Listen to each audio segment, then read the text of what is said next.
এটি চাঁপাইনবাবগঞ্জের সদর উপজেলার আজাইপুরের একটি কাঁসা কারখানার দৃশ্য। ঠিক এভাবেই হাড়ভাঙা পরিশ্রম করে কাঁসার তৈজসপত্র তৈরি করেন এই কারিগরেরা। আজাইপুরের কাঁসা শিল্পের ইতিহাস অনেক পুরনো। ধারণা করা হয় গৌড়ের রাজা শশাঙ্কের সময়ে এখানে কাঁসা শিল্পের বিকাশ ঘটে। সে সময় এই অঞ্চলের কাঁসার তৈজসপত্রের সুনাম ছড়িয়েছিল দূর দূরান্ত পর্যন্ত। তবে হাল আমলের বিভিন্ন সময়ে নানা কারণে ছন্দপতন এসেছে এই অঞ্চলের কাঁসা শিল্পে।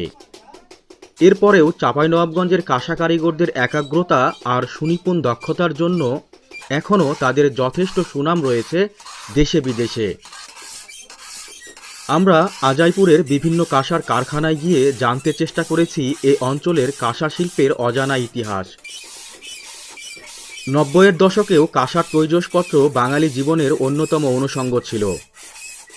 তবে দামের ঊর্ধ্বগতির কারণে এটিকে এখন বিলাসিতা মনে করেন অনেকেই, যার ফলে সংখ্যার দিক দিয়ে চাহিদা কমেছে এসব তৈজসপত্রের।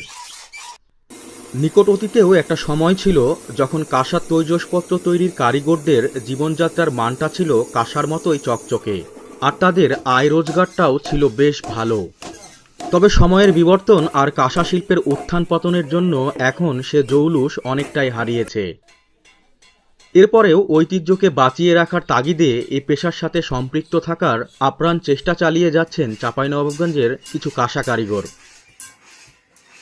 আজাইপুরের কাঁসা কারিগরদের অনেকেই বলছিলেন, ঠিকঠাক কাজ না পাওয়া আর এ পেশার অনিশ্চিত ভবিষ্যতের কথা ভেবে গত ২ দশকে এ কাজ ছেড়েছেন প্রায় অর্ধেক কারিগর। এছাড়া নতুন প্রজন্মের মাঝে এই কাজ শেখার আগ্রহ একেবারে নেই বললেই চলে। ফলে বিশেষ ধরনের কোনো কাজ জানা কারিগরের মৃত্যু হলে এবং সে কাজের নতুন কোনো কারিগর তৈরি না হওয়ায় ওই কাজ একেবারেই হারিয়ে যাচ্ছে চিরতরে।